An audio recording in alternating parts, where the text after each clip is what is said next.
Shalom, shalom, mes amis dans le Seigneur.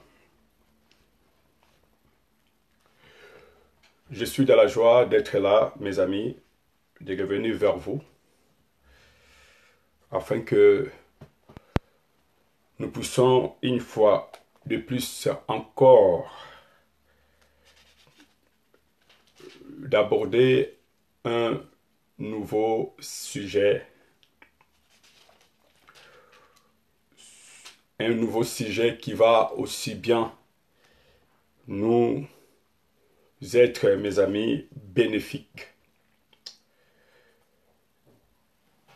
Bénédiction, mes amis, dans le Seigneur. Que Dieu soit vraiment glorifié, qu'il soit exalté, qu'il soit célébré, que la gloire, la louange, l'honneur, la souveraineté, la suprématie, l'autorité, la domination, que tout revienne à notre Dieu. Je remercie Dieu pour le temps que nous allons disposer, pour le temps dont nous allons essayer de prendre avec vous. Quand même que mes amis dans le Seigneur, nous allons peut-être pas dormir ici parce que, comme vous savez, la parole de Dieu n'a ni commencement ni fin. Mais nous allons faire de notre mieux de la sorte que le Seigneur, par le Saint-Esprit, gère tous les détails et toutes choses.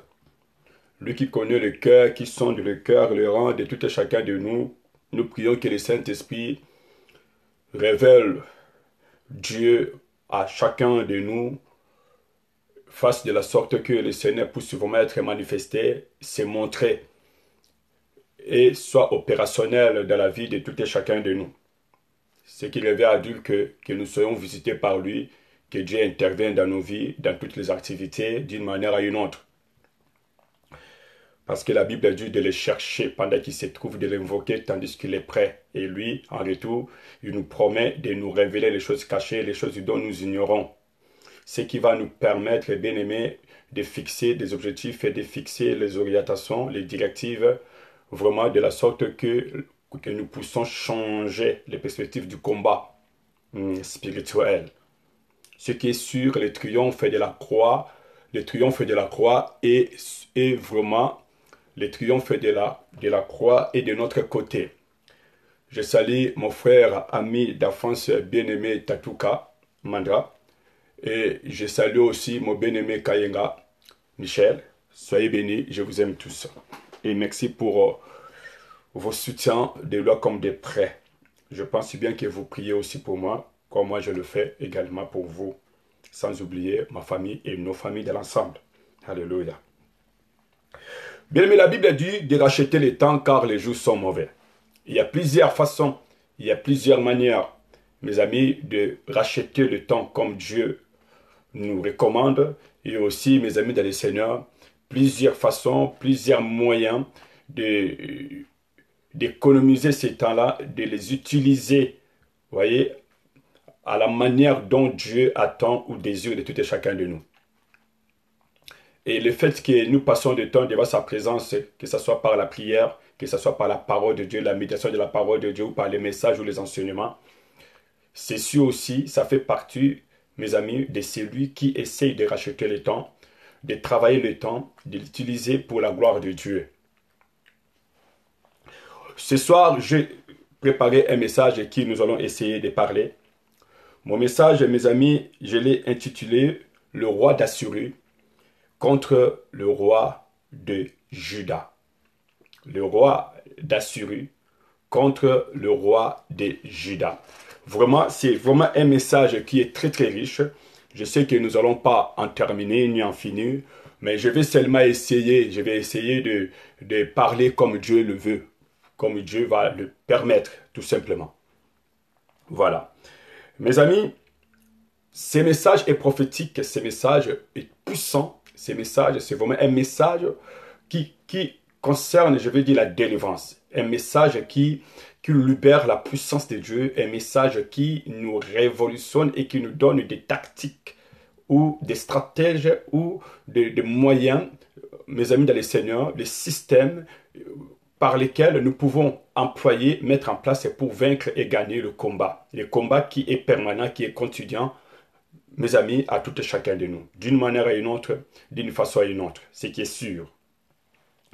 Alors mes amis, je vais commencer par dire ceci. Que le Seigneur bénisse cette parole, sa parole qui est une lumière, que cette parole illumine nos yeux, nos vies également, que cette parole qui est la vie nous transmet la vie de la divinité, de la personne de Dieu, le Créateur lui-même, que cette parole nous enrichisse et nous bénisse. Cette parole nous éclaire, cette parole nous transforme, nous restaure, cette parole nous ressuscite de mort, nous libère de tous les liens maléfiques, sataniques, sorcellériques, que cette parole nous affranchisse totalement et véritablement. Cette parole, mes amis, nous comble de tous les bienfaits et de toutes les merveilles de l'Éternel. Cette parole peut se rendre une personne forte, une personne vraiment très très forte. Cette parole peut se fortifier la vie d'une sœur, la vie d'un frère, et que cette parole encourage encore une personne. Cette parole interpelle une personne. Cette parole fasse de la sorte qu'une personne soit pardonnée, soit purifiée et revienne, je veux dire, à la position que Dieu veut de lui. Au nom de Jésus-Christ. Amen. Mes amis, j'ai donné un thème. Mon thème, je l'ai intitulé « Le roi d'Assyrie contre le roi de Juda ». Le roi d'Assyrie contre le roi de Juda. Sois béni, Pasteur Tsolani, mon vieux, mon grand frère, mon yaya spirituel. Sois béni, bien-aimé, que le Seigneur vous bénisse et Dieu bénisse toute la famille. Alors mes amis, comme je disais, le roi, nous allons lire un passage biblique avant que je commence. Je vais lire un passage biblique dans le livre des Deux Rois. Deux Rois chapitre 18. Deux Rois chapitre 18. Je vais commencer par le verset 13. Deux Rois 18 à partir du verset 13. La 14e année du roi Ézéchias, Sanchérib, roi d'Assyrie, montant contre toutes les villes fortes de Juda et s'en empara. Ézéchias, roi de Juda, envoya dire au roi d'Assyrie à Lachish, « J'ai commis une faute, éloigne-toi de moi. Ce que tu m'imposerais, je le supporterai. » Et le roi d'Assyrie imposa à Ézéchias, roi de Juda, 300 talents d'argent et 30 talents d'or. Ézéchias lui donna tout l'argent qui se trouvait dans la maison de l'Éternel et dans les trésors de la maison du roi. Ce fit alors qu'Ézéchias, roi de Juda, en levant pour les livres au roi d'Assyrie les lames d'or dont ils avaient couvert les portes et les linteaux du temple de l'Éternel. Le verset 17. Le roi d'Assyrie envoya des Lachish à Jérusalem vers le roi Ézéchias, Tartan, Rabsaris et Rabshakeh, avec une puissante armée. Ils montèrent et ils arrivèrent à Jérusalem. Lorsqu'ils firent monter et arriver, ils s'arrêtèrent à l'aqueduc et de l'étang supérieur sur le chemin du camp des Foulons. Ils appelèrent le roi et Eliakim, fils de Ikja, chef de la maison du roi, se rendit auprès d'eux avec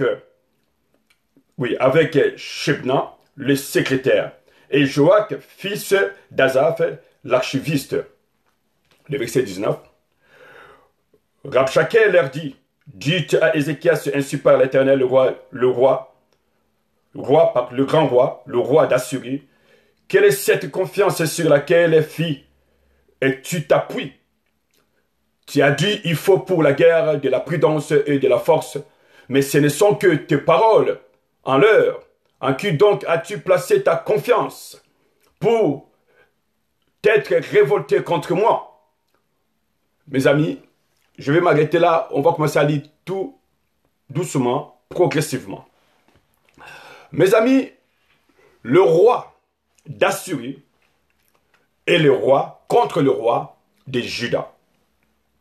Le roi d'Assyrie, mes amis dans le Seigneur, la Bible dit que le roi d'Assyrie, il décida, mes amis, de marcher contre, on dit bien contre, le roi de Juda.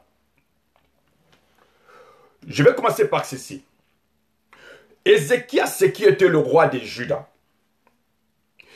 Cet homme, quand vous lisez les Écritures, vous allez voir, c'est un homme qui Dieu reconnaît sa fidélité, Dieu reconnaît son intégrité, Dieu reconnaît sa sainteté, Dieu reconnaît sa justice, Dieu reconnaît sa crainte, Dieu reconnaît, mes amis, je vais dire, sa discipline. Dieu reconnaît l'ordre du tabernacle spirituel à l'intérieur de cet homme Ézéchias. Un homme qui faisait la volonté de Dieu, un homme qui se soumettait à l'ordre divin. Cet homme, c'était un modèle, un homme qui était comme un exemple, un homme qui faisait la fierté de notre Dieu, le roi Ézéchias. Et ce roi Ézéchias, quand vous lisez, mes amis dans le Seigneur, dans le livre de voilà, des rois 18, vous allez voir. On dit que le verset 3, 2 rois 18, verset 3, on dit, il fit ce qui est droit aux yeux de l'Éternel, entièrement, comme avait fait David et son père. Là, on parle de ce roi. C'est un roi qui fit, ou qui a fait, ce qui était droit aux yeux de l'Éternel. Il a marché comme son père, David, qui était l'homme selon le cœur de Dieu. La Bible dit qu'est-ce qu'il avait fait.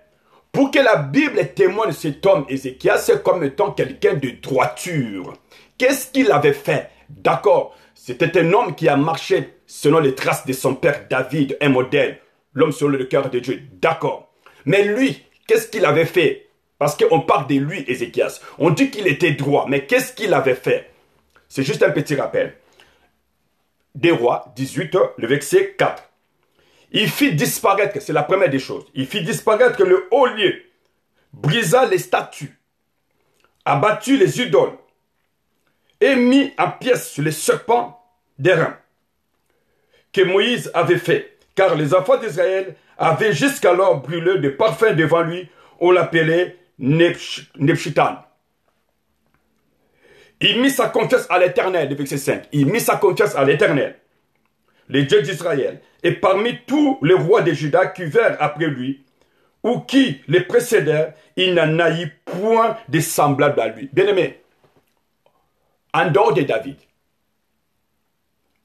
Donc, vous ne pouvez pas citer un de rois avant Ézéchias et après Ézéchias, qui, mes amis, la Bible est en train de reconnaître en lui, mes amis dans les Seigneurs, qu'il n'y avait personne comme roi était semblable qu'on pouvait comparer à lui. Un roi de distinction. Un roi de distinction. Il fit disparaître. Il a brisé les idoles, les statues. Il a balayé. Et, mes amis, cet homme-là, Ézéchias, le roi de Juda, il était au service de son Dieu à Juda. Il était dans le service, tranquille. Il gouvernait son royaume tranquille. Tout s'est passé très bien. Mes amis, imaginez quelqu'un qui craint Dieu, quelqu'un qui est droit, quelqu'un qui est juste. Donc, pendant qu'il régnait, il n'y avait pas de statues, il n'y avait pas des idolâtries, il n'y avait rien. La Bible dit même les serpents d'airain que Moïse avait élevés, qui avait servi, l'autre fois on avait parlé de ça, qui avait servi de la guérison pour les enfants d'Israël, pour celui ou quiconque qui était mordu par les serpents brûlants. La Bible dit, et ils avaient conservé ces serpents d'airain, et ces serpents d'airain, bien aimé, ils commencèrent donc ce peuple à offrir des sacrifices, à offrir des parfums, des accents, c'est-à-dire à adorer ou a servi, il se sépare comme étant un Dieu, comme la divinité. Et lui, qu'est-ce qu'il a fait? Il va tout détruire, il va tout disparaître, il va tout briser. Il va laisser seul Dieu régner au centre ou au milieu de Juda. Pour commencer, mes amis, cette parole dont nous allons parler ce soir concerne, engage, mes amis, les hommes et les femmes qui craignent Dieu. Si vous savez que dans votre vie, vous avez réussi à disparaître ou vous êtes en train de disparaître, vous êtes encore en démarche ou vous avez déjà réussi à faire disparaître et à briser ou à débarrasser les statues comme les idoles, si vous le savez que cela est déjà votre cas, vous êtes déjà, je vais dire, passé cette étape-là, tant mieux. Alors que cette parole-là, de ce soir, concerne toi. Mais s'il y a encore des dieux étrangers, il y a encore des statues, il y a encore des idoles, et que vous ne les avez fait pas disparaître, mes amis dans les Seigneurs, et vous n'avez rien brisé comme des statues, alors mes amis dans les Seigneurs, si vous n'avez rien balayé, rien nettoyé à l'intérieur de vous comme étant le temple de l'Éternel, mes amis, la Bible dit, ces rois-là, il avait placé sa confiance à l'Éternel. C'est-à-dire son cœur était confié à 100% à l'Éternel. Son cœur, autrement dit, n'était pas partagé, car nul ne peut servir deux maîtres à la fois. Son cœur était entièrement, véritablement, totalement à Dieu. Dieu qui sonde le cœur et le rein, il a vu et il va témoigner. Il n'y avait pas un autre roi qu'on peut comparer avant comme après, mes amis, à cet homme, Ézéchias. C'est pour cela que je l'ai appelé un roi de distinction. Et voilà ce roi, mes amis. Ézéchias était tranquille dans la maison de son Dieu. Et un jour, voilà Satan qui va débarquer. Satan, il va faire, mes amis dans le Seigneur, son entrée. Il va un jour se présenter ou frapper à la porte de ce roi, Ézéchias, la porte de son royaume de Juda. Autrement dit, il était tranquille chez lui, dans son royaume, mes amis, en train de s'occuper des affaires de son peuple, aussi bien de ce qui engageait le temple de l'Éternel.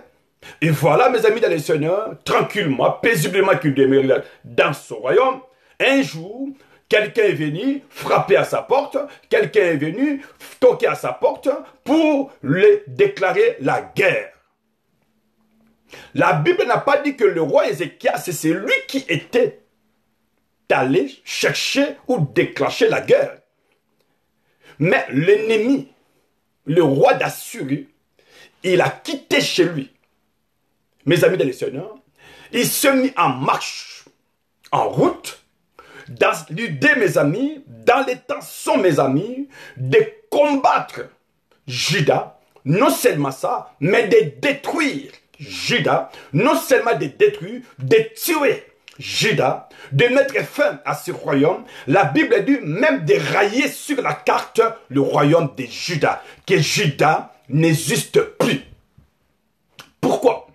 Parce qu'à l'époque, le roi d'Assyrie avait réussi à s'emparer de toutes les grandes fortes de villes, à l'exception de cette ville de Juda. Contre cette ville de Juda, le roi n'était pas tranquille parce que son souhait et son unique souci était aussi de réussir, de s'emparer, mes amis, de conquérir, mes amis, ce territoire, cette grande ville magnifique de Juda, dirigée par le roi Ézéchias, un roi qui craignait Dieu. Voilà pourquoi je vous ai donné mon terme, le roi d'Assyrie contre le roi de Juda. Quelqu'un m'a compris. Alléluia. Alléluia. Et voilà un jour, le roi d'Assyrie, autrement dit l'image de Satan, qui va, mes amis dans le Seigneur, lui lancer un défi. Quel était le défi? Un défi le plus puissant, mes amis dans le Seigneur, parce que ce défi n'était pas un défi ordinaire, mais un défi le plus puissant et redoutable. Mes amis, quand tu manges, tu bois. Mes amis, quand tu fais la volonté de Dieu. Mes amis, quand vous faites part de la volonté de Dieu, quand vous mangez, que vous buvez, Mes frères, mes sœurs, mes chers amis, quand tu te soumets, je vais dire, à la volonté de la parole de Dieu, quand ta nourriture est de faire la volonté de Dieu, quand Dieu te témoigne, mes amis, quand tu crains vraiment Dieu, quand tu es droit et juste devant Dieu, quand tu obéis à Dieu, quand tu as les fruits de l'esprit, quand tu aimes Dieu et que tu gardes ses commandements, mes amis dans le Seigneur, je vous dis et je le répète encore, Satan, il va vous lancer un défi. Aujourd'hui, ce soir, je suis venu dire à quelqu'un, vous avez un défi, mes amis dans le Seigneur. Ce n'est pas parce que toi, tu crains Dieu que Satan ne peut et ne pourra pas, je veux dire, marcher contre toi et te déclarer la guerre. La question est, qu'est-ce que ce roi de Juda avait fait du mal? Rien, absolument rien. Seulement sa marche, sa consécration, son intégrité, sa fidélité, son obéissance envers son Dieu rendait mal à l'aise. Sa prospérité rendait mal à l'aise et malade, mes amis, son ennemi, Jireh, le roi d'Assyrie. Quand vous prospérez, quand vous êtes heureux, quand vous êtes bénis, quand vous avancez, quand vous évoluez, mes amis, quand, mes amis, il y a des ouvertures, quand ça tient debout, quand ça réussit, quand il y a des succès, et quand vous triomphez, je suis venu dire à quelqu'un, ton ennemi ne peut en aucun cas, jamais, mes amis dans le Seigneur, être tranquille. Il sera mal à l'aise. Ça va lui déranger. Quand votre vie dérange le diable, quand votre vie dérange les sorciers, quand votre vie dérange tes ennemis, quand ta famille dérange les autres, laissez-moi vous dire, préparez-vous au pire. C'est pour cela la Bible dit, le malheur atteint souvent les justes, mais l'Éternel les en délivre toujours.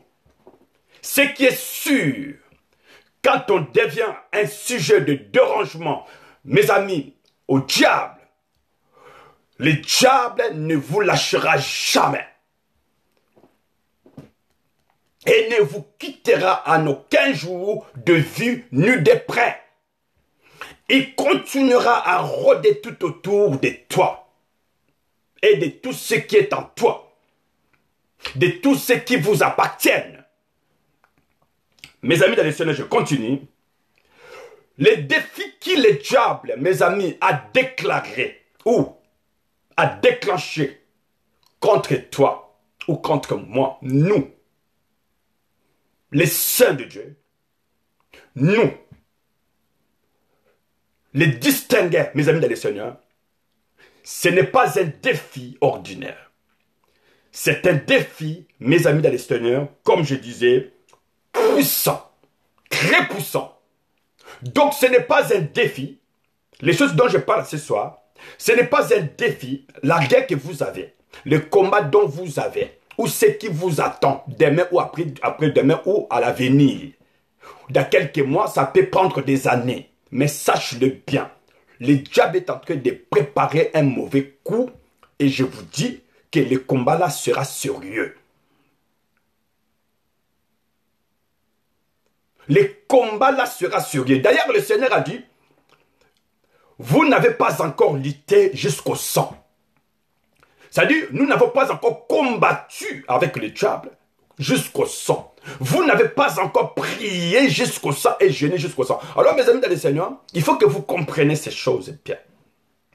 Aujourd'hui, tout semble un peu paisible et tranquille. Aujourd'hui, tout semble être correct et bien. Évoluer tranquillement. Oui, lui aussi, Ézéchias était tranquille, je disais, dans son palais. Tout allait bien. Ton mariage va bien pour le moment. Ta famille va bien pour le moment. Ton foyer va très bien pour le moment. Tes business, tes affaires, ton église, ça évolue bien pour le moment. Il y a de beaux contacts tout autour de toi avec tes collaborateurs, avec tes conseils spirituels. Au travail, comme dans le business, dans tous les domaines, dans toutes les activités, les choses semblent vraiment évoluer. Mes amis dans le Seigneur, rose, ça va.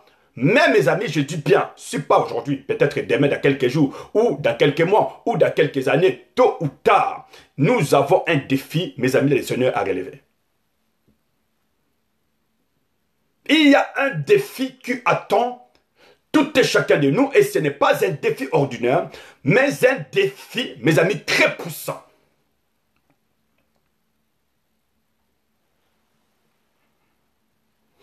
Ce que j'appelle pas un défi ordinaire, plutôt un défi très puissant, au fait c'est quoi? Parce que les défis que Satan avait engagés, mes amis, à notre ami Ézéchias, c'était un défi très puissant. Pourquoi? Parce que Satan avait décidé. Il avait décidé, mes amis dans le Seigneur, il avait décidé et il a été déterminé de railler. Je dis bien, de railler, mes amis, l'existence de Judas, mes amis, de la carte, que Judas n'existe plus. Qu'on n'entend plus parler de Judas. Mes amis, vous savez, quand on parle de toi, ça peut que le mettre mal à l'aise. Quand on cite ton nom, ça peut que le mettre mal à l'aise.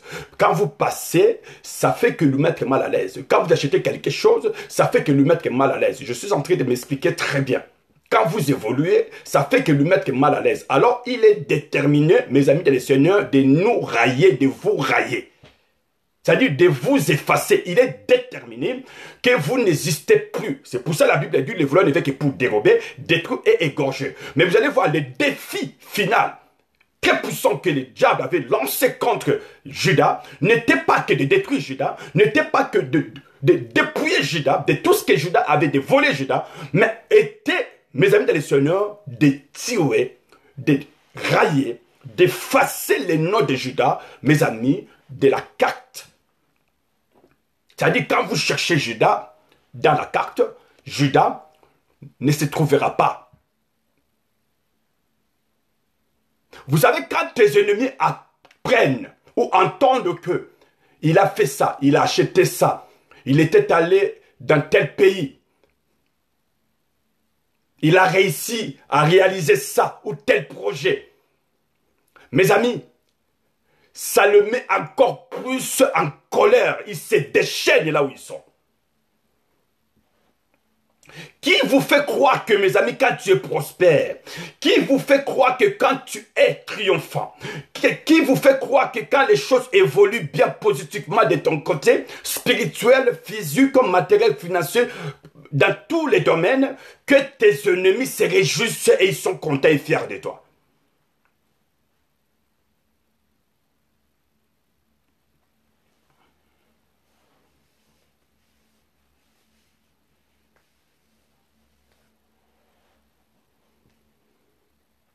Et la Bible dit, le roi d'Assyrie, il a pris son temps de préparatifs. C'est-à-dire, il s'est préparé et il a constitué une armée qu'on appelle l'armée d'Assyrie. Et cette armée-là était gouvernée, dirigée par le roi lui-même, Sanchérib.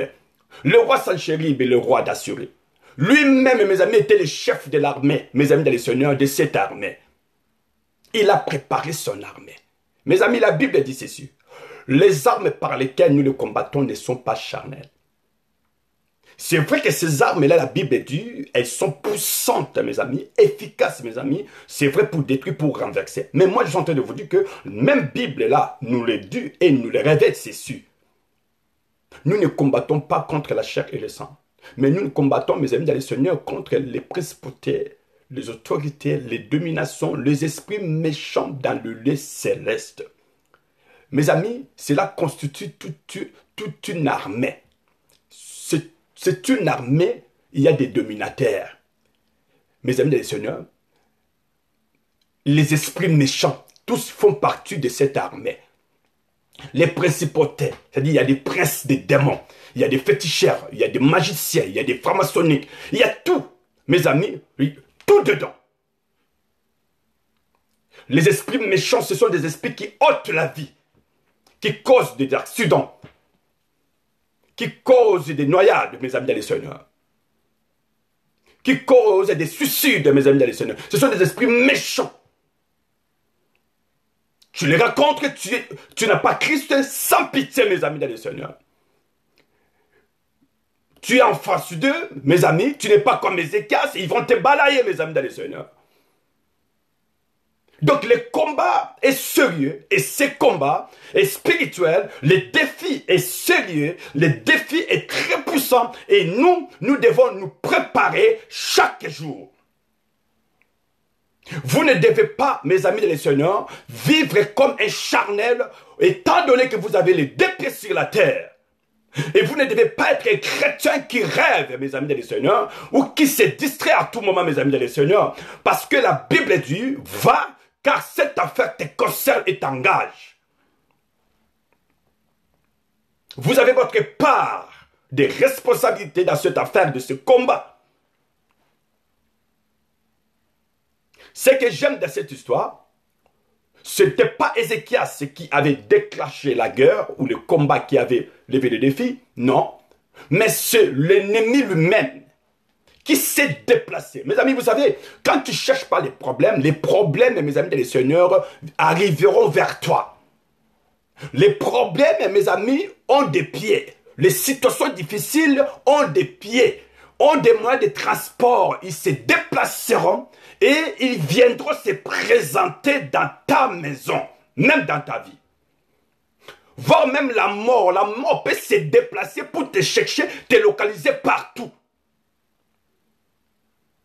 Voilà pourquoi la Bible dit, veillez et priez afin que vous ne puissiez tomber. C'est-à-dire quoi? Que vous ne trébuchez point. Vous ne trébuchez point et que vous ne tombez pas dans les filets. Hein?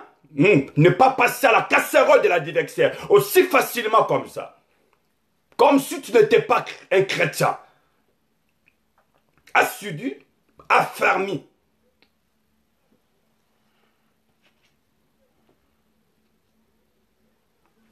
Si les défis, si la guerre ou le combat n'était pas un combat ordinaire, mais un combat très puissant, donc l'armée d'Assyrie, l'armée de ton adversaire, des Sanchérib, je ne connais pas les noms de ton adversaire. Nous avons les diables, nous avons la chair, nous avons le monde, c'est vrai. Nous avons les démons, d'accord. Mais nous avons encore la mort, d'accord. Mais nous avons aussi nos propres frères, nos propres sœurs. Ça peut être le membre de ta propre famille. Ça peut être aussi un de tes amis à qui tu fais confiance. Ça peut être aussi tes camarades, les gens qui passent du temps avec toi. Mes amis des Seigneurs, qui à l'intérieur, eux, ils méditent, ils ont lancé les défis. C'est-à-dire, lui là, on va voir. On verra s'il va finir cette année, s'il va vraiment consommer cette année jusqu'à la fin. On verra. Vous ne savez pas qu'il y a d'autres qui t'ont déjà, mesdames et les seigneurs, je vais dire, fixer les dates pour toi de tes jours sur la terre.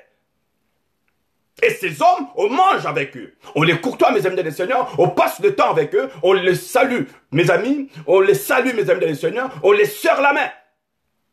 Non seulement le diable qui a un mauvais plan contre nous, qui met en place un défi et un combat, une guerre, pas aussi ordinaire comme je disais, mais très puissant, mes amis et les seigneurs, mais vous devez savoir que le diable utilise, il a aussi ses agents parmi nous. Il a ses agents parmi nous, mes amis et les seigneurs. Je vous donne juste un exemple. Les scribes, les pharisiens, le grand prêtre, le grand souverain, pour qu'ils réussissent de mettre la messe sur notre Seigneur Rabouni, maître, mes amis et les seigneurs, ils ont utilisé Judas. Judas qui mangeait avec notre Seigneur. Hein? Alors, mes amis et les seigneurs, vous savez, le diable, des fois, tu ne vas pas le voir avec ses cornes et la queue. Mais le diable, il peut utiliser, ou il utilise toujours des hommes et des femmes qui, des fois, nous les connaissons, mais pas vraiment tout. C'est pour ça la Bible dit. Car un peuple sans révélation, c'est un peuple sans frein. Vous voyez, l'ennemi d'Ézéchias connaissait Ézéchias. Il était bien informé d'évolution, de progression, d'épanouissement et de prospérité ou d'avancée d'Ézéchias et de son empire ou de son royaume. Voyez, mais Ézéchias ignorait l'existence de son ennemi, de ce méchant.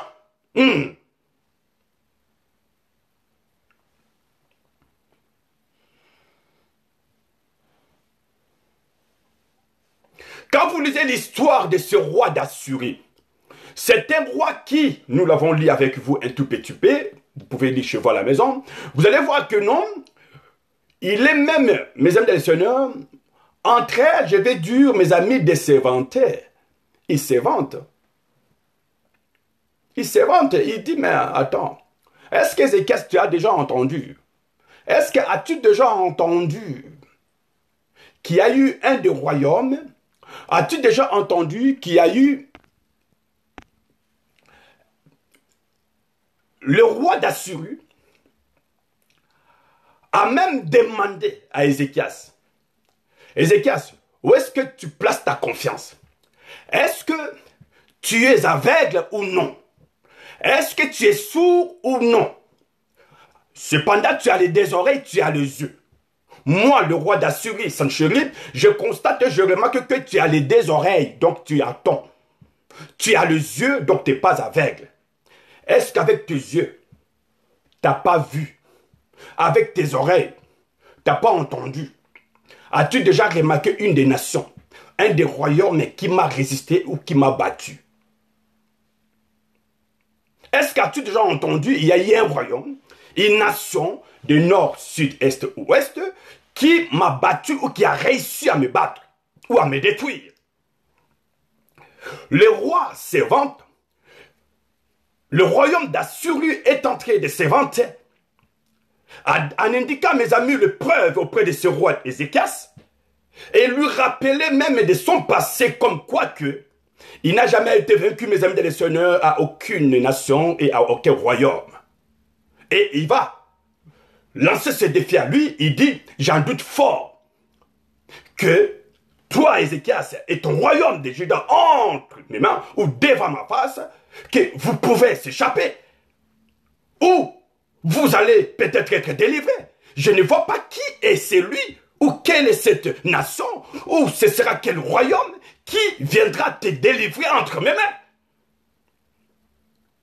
Cela veut dire qu'avant que le roi d'Assyrie ou le royaume d'Assyrie lance le défi, déclare cette guerre contre, mes amis, le royaume de Juda, le roi d'Assyrie est en train de révéler, de rappeler à Ézéchias le passé de son parcours aux divers combats qu'il a connus et qu'il n'a jamais perdu. Autrement dit, il rappelle à Ézéchias que Ézéchias, je viens te rappeler, si toutes les restes des nations qui avaient essayé de me résister et que je les avais détruits, alors je ne vois pas comment toi tu peux t'échapper devant moi ou en face de moi. Waouh! Waouh! Donc l'Assyrie n'avait jamais perdu la bataille. Mes amis, imaginez, tu es en face d'un adversaire qui te dit que non, qui te rappelle combien des adversaires le plus puissant, le plus coriace que lui, il a réussi à abattre, à détruire ou à tuer ou à vaincre. Maintenant, il te cite, il te rappelle les noms de tous ces champions, de tous ces combattants professionnels, extraordinaires, mondiaux. Vous savez, vous pouvez abandonner. Vous pouvez déposer les armes et faire demi-tour ou demander pardon. Vous voyez, je vais aller tout doucement. Mes amis dans les seigneurs, quand vous lisez les Écritures, le roi d'Assyrie et son armée, le roi envoya le parole au roi de Juda. Il lui rappelle que tu dois savoir, ou vous devez savoir que moi, Sanchérib, le roi d'Assyrie, et mon royaume, j'ai une réputation. Je suis connu. Je suis un royaume puissant. Je suis une nation puissante. Et je suis un roi redoutable. Bien, mais quelle arrogance. Quel orgueil.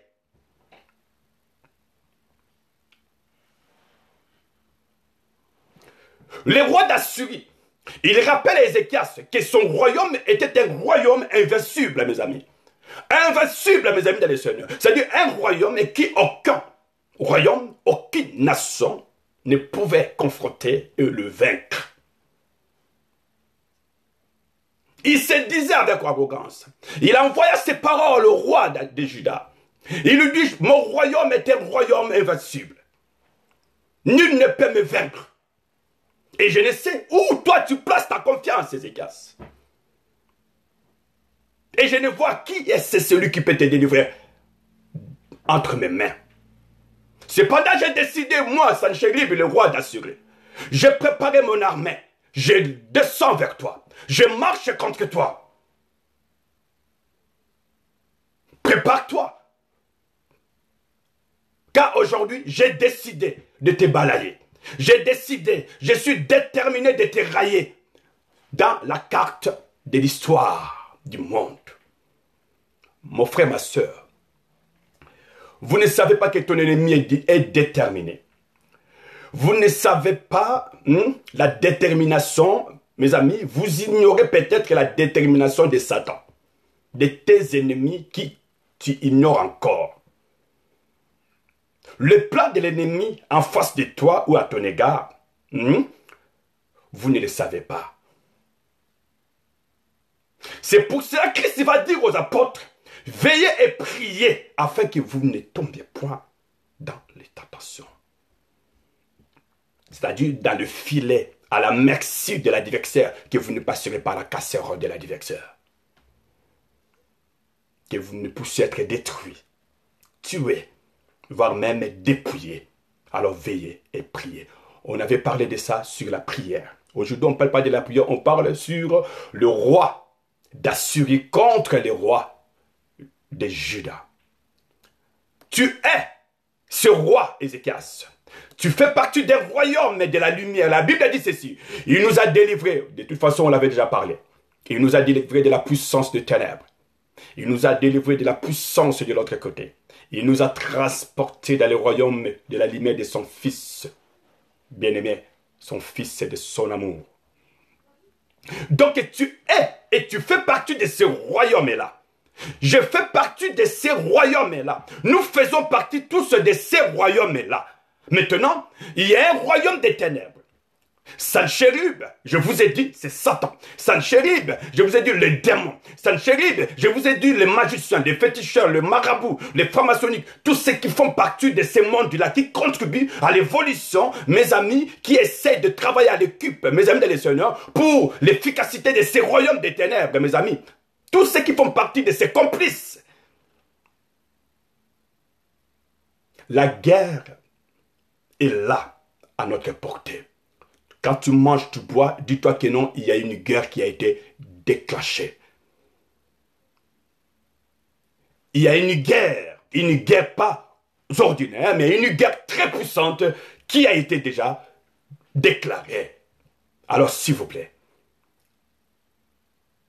ne vis pas comme ça, comme étant un homme charnel. Tu es un spirituel. Le roi, je suis en train de répéter à chaque fois que le roi d'Assyrie, pardon, le roi de Juda, il n'avait rien fait.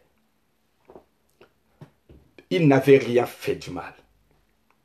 Seulement sa vie, sa prospérité, sa sainteté, sa communion avec Dieu, la puissance sur l'œuvre du Saint-Esprit en lui, la distinction qui était en lui,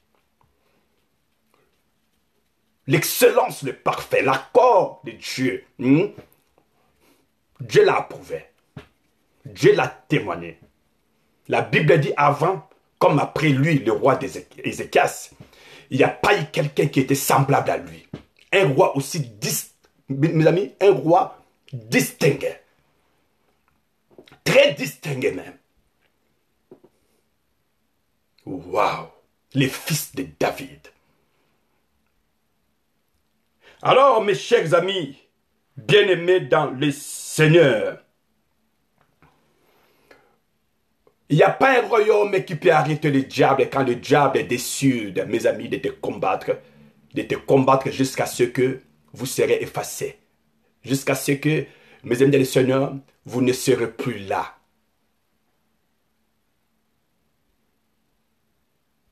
Rien, si le diable décide, mes amis et seigneurs, de marcher contre toi, d'attaquer ta maison, de menacer ton foyer, de menacer ton mariage, bien-aimé, quand tu es vraiment sérieusement déterminé, bien-aimé, tu vas lutter jusqu'au sang. Jusqu'au sang. Tu vas prier jusqu'au sang. Personne ne va t'apprendre à prier. Tu vas prier comme un fou, alors que tu n'as jamais prié comme ça. Tu vas commencer à te rendre à l'église, à dormir même là-bas. Tu vas demander même de veiller chez toi. Parce que là, ça montre que c'est vraiment, il est debout. Il dit, il faut qu'on la finisse avec toi. Des combats spirituels, mes amis.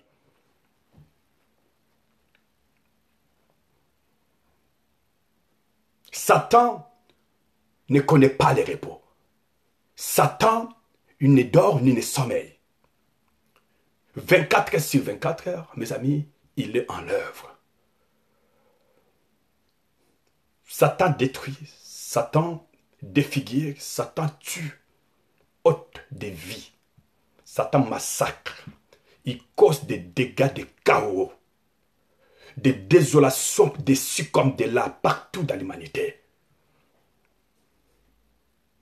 Beaucoup de vies sont en train de partir sans Christ, dans des familles, entre frères et sœurs, entre frères et frères. Il y a les déchirements, il y a des divisions, il y a des haines, il y a des guerres, des conflits incroyables. Il y a des haines, des jalousies, des colères extrêmes, mes amis dans le Seigneur. Incalculables, mes amis. Cependant, le dimanche, nous nous rendons à l'église. On se serre la main, mais en étant faux. On se dit bonjour en étant faux. Et Dieu voit nos cœurs. Mes amis, bien-aimés les Assyriens, selon l'histoire de la Bible nous donne une image, mes amis, concernant les Assyriens comme étant un peuple cruel. Le diable est cruel. Le diable est très très cruel, mes amis. Le diable est très très cruel, mes amis. Le diable est très très méchant. Méchant jusqu'aux dents, mes amis.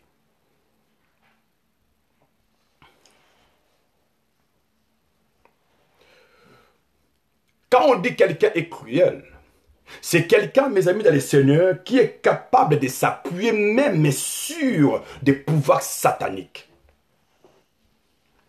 Et l'histoire d'Assyrie, quand vous lisez l'histoire d'Assyrie, vous allez voir que, toujours dans la Bible, vous allez voir, l'histoire nous rappelle que l'Assyrie était en train de servir, ils avaient leur Dieu.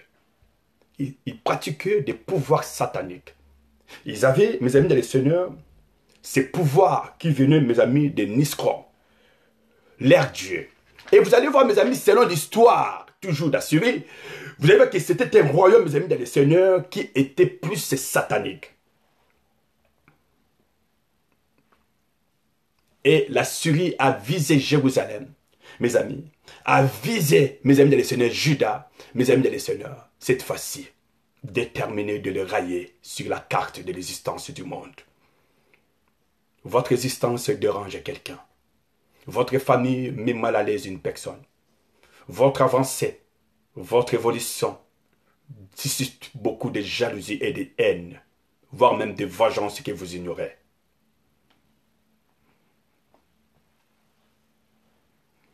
Et mes amis, dans l'ensemble de tout ce que je suis en train de vous étaler, de vous énumérer, de vous informer, donc, Ézéchias, il le savait, il était conscient, voire même tous les peuples de Juda, toute la ville, la nation de Juda était consciente, mes amis, ce n'est que ils n'avaient pas affaire à n'importe qui. La situation en question qui était en face d'eux, c'était une situation sérieuse. Mes amis, je ne sais pas. Vous ignorez votre situation. Vous ignorez toujours les problèmes qui, mes amis, se pointent devant vous. À chaque fois, vous êtes quelqu'un de sans-foutiste. Au fait, vous négligez tous les détails. Mes amis, vous savez, souvent quand je regarde, il m'arrive de regarder devant l'écran comme ça la télé, je regarde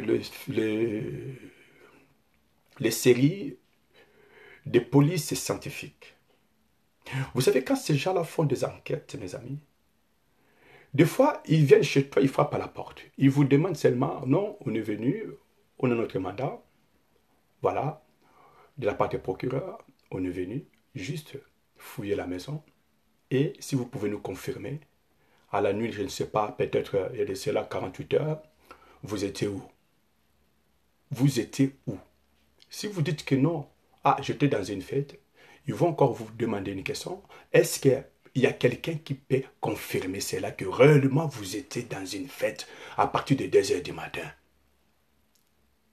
Mes amis, ces petits détails-là, si vous dites que non, j'avais accompagné les enfants à l'école, mes amis, et ils notent, est-ce que quelqu'un est là pour nous témoigner? Parce qu'ils cherchent les mobiles. Moi, j'appelle ça des petits détails. Mes amis, en force de réunir tous ces petits détails, des petites informations-là, qui, selon nous, c'est soit que rien. Mais quand eux rentrent chez eux, dans leur bureau, ils vont le mettre sur un écran, mes amis, dans le Seigneur. Et ils vont essayer de réunir toutes ces pièces, tous ces détails. Et ça va leur donner une image, une information concrète. À cause des petits détails, mes amis, ils vont encore retourner vers toi. Parce que cela va les permettre de remonter jusqu'à toi. Donc, je suis en train de dire à quelqu'un, les petits détails dont vous négligez, ça peut vous causer de grands dégâts dans votre vie. À chaque fois, tu ignores, tu négliges des petits détails. Pour toi, c'est rien, c'est rien, c'est rien. Mes amis, un jour, ce sera trop tard. La première des choses, quand une personne est blessée, quand il y a l'hémorragie, on fait les points de compression pour empêcher que l'hémorragie, le sang continue à couler. Parce que si le sang continue à couler, cette personne peut partir d'un moment à l'autre, avant même que les pompiers débarquent. C'est pour ça, dans le sauveteur sécuriste du travail, un tas de sauveteurs sécuristes, vous savez, ça peut arriver à la maison, si l'enfant est brûlé, ou il a avalé un poison, quoi importe, vous devez savoir qu'est-ce que vous devez faire. Donc, mes amis, c'était juste pour vous donner une image, une idée, qu'il y a des détails. Tout ce qui se passe dans nos vies, chaque jour, à chaque heure, il y a un message. Ne négligez rien et ne laissez échapper rien. Vous avez le Saint-Esprit de Dieu sur vous et en vous. Vous êtes conduit par lui, Romains 8, 14. Alléluia. Alléluia, alléluia, alléluia, alléluia, alléluia. Et mes amis, Judas savait que l'affaire était sérieuse. La situation était sérieuse.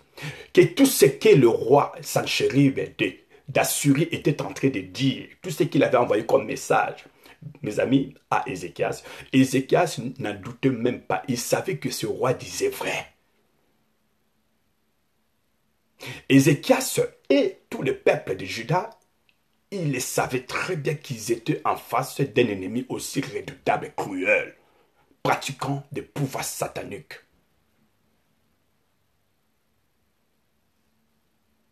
Alors, mes amis dans le Seigneur, ne sous-estimez pas ton adversaire et tes adversaires. Ne les sous-estimez jamais. Il n'y a pas un des plus petits détails qu'on peut sous-estimer parce que derrière des tout petits détails, il y a une force qu'on appelle forteresse. Et c'est là que la Bible dit, un peuple sans révélation, c'est un peuple sans frein. Alléluia. Alléluia, alléluia, alléluia, alléluia, alléluia. Et quand vous lisez les Écritures, vous allez voir que dans le livre des deux rois, chapitre 18, si vous lisez, vous allez voir à partir du verset 13, vous allez voir. Je vais lire les versets 13 et 16. 2 rois, chapitre 18, 13 à 16. La Bible dit ceci. La 4e année du roi Ézéchias et Sanchérib, roi d'Assyrie, monta contre toutes les villes fortes de Juda et s'en empara. Mes amis, la Bible dit, les rois d'Assyrie, ils montent, on a même précisé l'année, on a précisé la période. Mes amis, dans les calendriers, chacun de nous a un calendrier, chacun de nous a un temps, chacun de nous aura un moment où il va être, mes amis, attaqué, bousculé, mes amis dans le Seigneur, de tous côtés, menacé de tous côtés, mes amis dans le Seigneur. Les apôtres ont connu ces moments-là. Daniel et ses compagnons l'ont connu. Job, il l'a connu. Jérémie, les apôtres, ils l'ont connu. Christ lui-même l'a connu sur la croix. La Bible dit, le roi d'Assyrie, quand le moment, le temps était accompli, il marcha contre Juda Et la Bible précisant ceci, que le roi d'Assyrie montant contre toutes les villes fortes de Juda et s'en empara. Bien aimé, il s'en empara. C'est-à-dire, il a réussi à prendre contrôle. Il encerclant la ville. Et il va réussir à prendre la possession. La Bible dit, il s'empara la ville, il entoura, mes amis, les seigneurs de la ville. Il entoure la ville par son armée. Mes amis, est-ce que la première des choses que Satan fait, quand il attaque la personne, il va déjà essayer de vous emparer.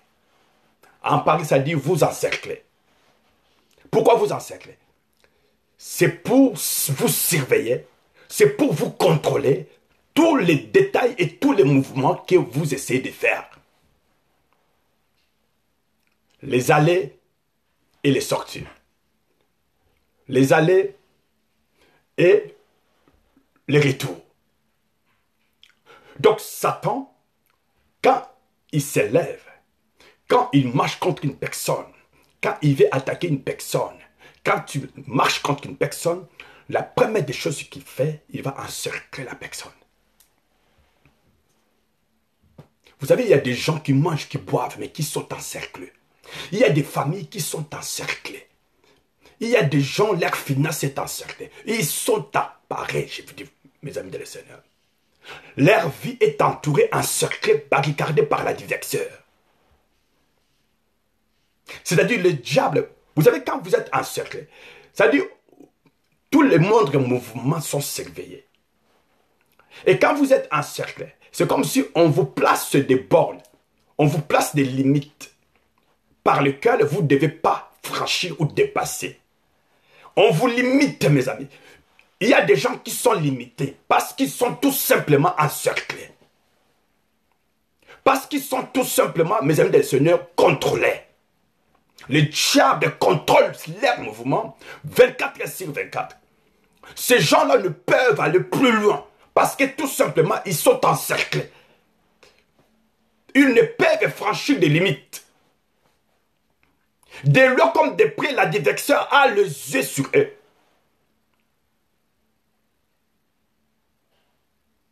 Mes amis, dans le Seigneur.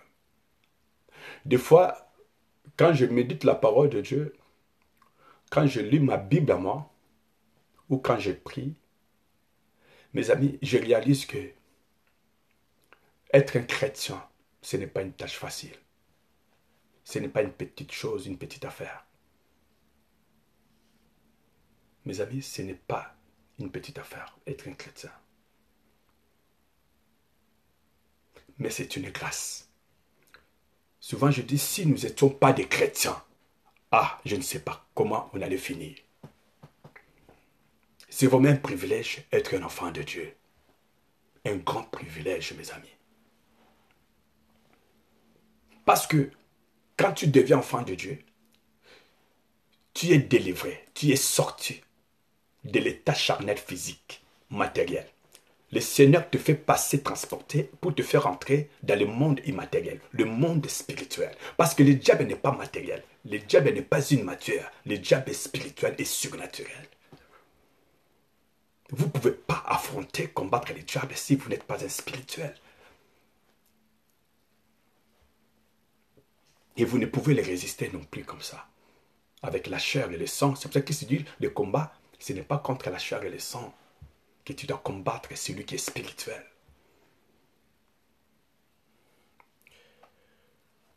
La première des choses que Satan fait quand tu marches contre toi, quand tu l'envisages, quand il a le but, quand il a l'idée, quand il a l'intention de te détruire, de te combattre, de te tuer, de te railler, de pourrir votre vie, c'est de vous emparer, vous encercler. Il y a des gens, ils sont contrôlés. Hein? Ils sont contrôlés, mes amis de le Seigneur. Et quand le diable vous entoure, c'est-à-dire, mes amis, il va mettre en place une position. Il va braquer et diriger sur toi, mes amis dans le Seigneur, des mains jumelles.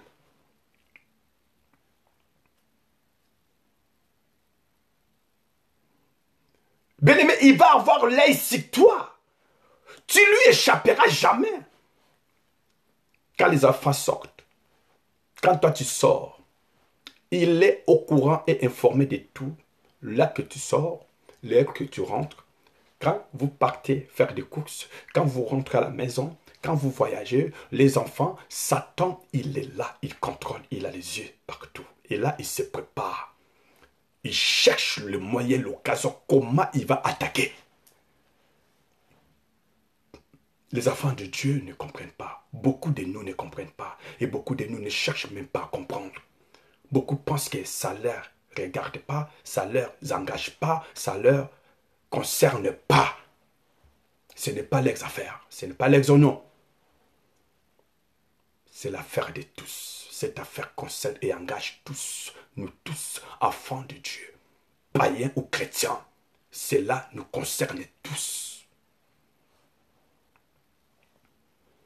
Mes amis, je continue le verset 14. Le verset 14, la Bible a dit, Ézéchias, roi de Juda, envoya dire au roi d'Assyrie à Lachish, j'ai commis une faute, éloigne-toi de moi. Ce que tu me poseras, je le supporterai. Mes amis, voilà ce que Ézéchias a voulu faire. Ézéchias, il va supplier, mes amis, il va envoyer la parole, ou les paroles, le mot à ce roi, le mot d'imploration, le mot de supplication. Il va lui supplier, il va lui implorer. Parce que, comme je vous disais, il connaissait, il savait que c'était un roi redoutable, que Juda était vraiment en danger. Et cette fois-ci, le roi va décider, il dit, je vais quand même pas rester comme ça sans rien faire. Je vais essayer quand même aller s'humilier, lui implorer sa faveur, sa grâce, qu'il ne nous attaque pas, qu'il ne nous détruise pas, qu'il ne tue pas nos enfants, qu'il ne tue pas nos familles. Non, je ne le laisserai pas faire ça. Donc, je peux aller négocier avec lui.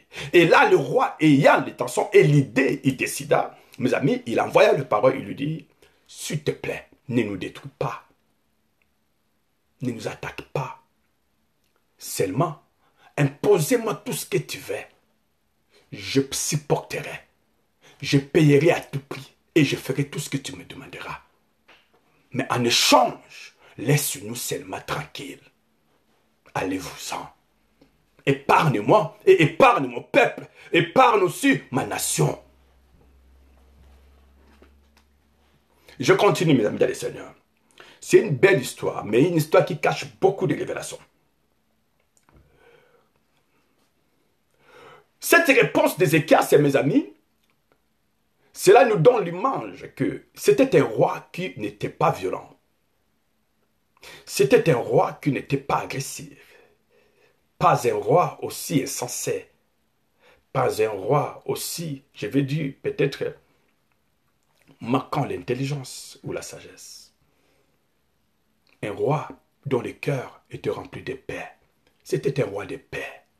Parce qu'il avait la paix, le Dieu de paix à lui. Il envoyait le mot de parole à ce roi. Il dit, en échange, nous on veut seulement conserver la paix. Tout ce que je te demande, nous avons notre paix. On a la paix dans notre nation. On a la paix dans notre ville. On a la paix dans nos familles. Laisse-nous seulement demeurer dans cette paix. Mais en échange, demande-moi tout ce que tu veux. Je suis prêt à supporter, à porter ce poids. Mais en échange, laisse-nous seulement tranquilles. On veut garder notre paix. Bien, mais est-ce qu'il y a la paix en vous? Est-ce que vous avez la paix? Le roi a compris que quelqu'un est venu pour lui retirer la paix, pour lui arracher la paix, pour lui enlever la paix, pendant qu'ils étaient paisibles, pendant qu'il vivait serein. Mes amis, le plan du diable n'est pas de te voir sourire, n'est pas de te voir prospérer, n'est pas de te voir à bonne santé. S'il vous plaît. Le plan du diable n'est pas que toi et ta femme, qui est toujours l'harmonie, qui est toujours le dialogue, qui est toujours cet esprit de paix. Le plan du diable est de s'aimer le conflit.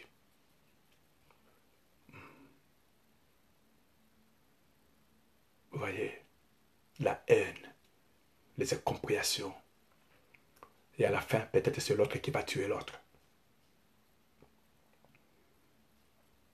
C'est pour ça que nous devons veiller et prier. Cette affaire est sérieuse, mes amis. Tous les jours, mes amis, nous avons un défi. Nous avons un défi à lever.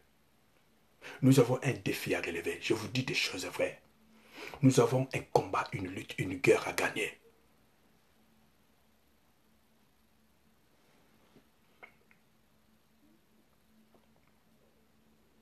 En échange de la paix, le roi de Juda, Ézéchias, proposa au roi d'Assyrie de payer les impôts.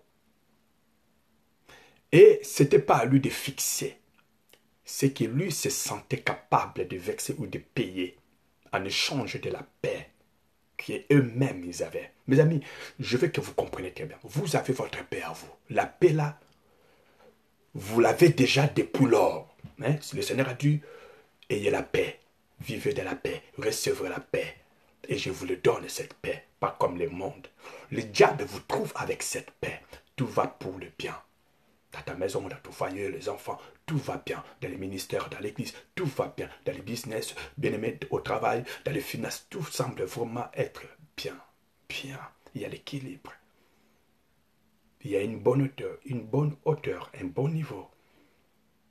Tu vis sans inquiétude, sans se lamenter. Mais comment expliquer votre propre paix à vous? Votre propre paix à vous. Maintenant, vous devez payer pour ça, mes amis dans le Seigneur. Non, ce n'est pas possible. Pour votre propre santé, vous êtes à bonne santé. Mais quelqu'un est venu, mes amis, pour vous arracher la santé. Maintenant, vous nous proposez de lui payer en échange qu'il te laisse ta santé à toi. Et pourtant, il vous a trouvé avec. Ce n'est pas lui qui vous a donné. La Bible dit, nous recevons de Dieu l'excellence et le parfait. Et la Bible dit dans le livre des Proverbes, le juste, il prend soin de ses bétails. La paix, c'est une richesse. La santé, c'est une richesse. Aujourd'hui, on paye pour les conserver. Vous me dites, mais on les paye comment? Oui, on va tout doucement.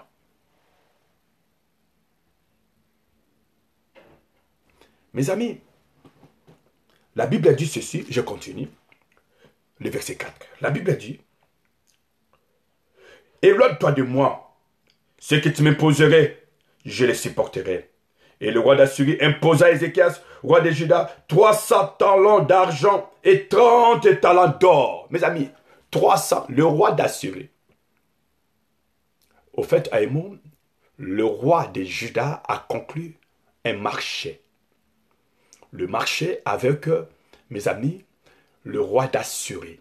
Ils ont trouvé un terrain d'attente. Le roi de Juda lui a proposé un marché, c'est-à-dire, je vais te payer en échange, laisse-moi tranquille. Bien-aimé, si tu as besoin ou tu veux vous mettre tranquille, est-ce qu'il faut le payer? Le Seigneur nous le donne gratuit. Vous voyez, il est en train de payer. On lui impose de payer sur quelque chose qu'il a. Quelque chose qui lui appartient, mes amis. On lui fait payer la chose qu'il lui-même possède. Bien aimé, le diable est cruel. Vous allez voir dans la négociation, lors de cette négociation, de cet échange, le diable, Sanchérib, a accepté le marché. Il a accepté le marché. Et il va imposer à Ézéchias 300. Mes amis, la Bible dit 300 talents d'or et 300 talents d'argent. Ah oui, 300 talents d'or et 300 talents d'argent. Parce que Ézéchias avait décidé de payer, mes amis dans le Seigneur, de payer un lourd tribut financier. Un très très lourd tribut financier, mes amis dans le Seigneur, au roi assyrien. Et selon l'histoire, je vous explique les choses dont nous lisons dans la parole de Dieu dans le livre des deux rois. 18. Et 300 talents d'or et 300 talents d'argent. En monnaie d'aujourd'hui, mes amis des seigneurs, je ne sais pas ça fait combien. Ça fait combien, mes amis des seigneurs? Des millions, je ne sais pas combien, ou des milliards, je ne sais pas combien. Mes amis dans le Seigneur. La Bible dit ceci, mes amis dans le Seigneur. Si vous lisez toujours dans le livre des 2 Rois, chapitre 18, le verset 15, non, toujours verset 14, et le roi d'Assyrie imposa à Ézéchias, ce roi de Juda, 300 talents d'argent et 300 talents d'or. Ézéchias donna tout l'argent qui se trouvait dans la maison de l'Éternel et dans les trésors de la maison du roi. Ce fit alors qu'Ézéchias, ce roi de Juda, enleva pour les livrer au roi d'Assyrie les lames d'or dont il avait couvert les portes et les linteaux du temple de l'Éternel.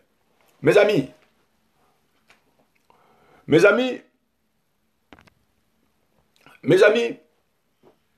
le roi de Juda, dans le verset 15,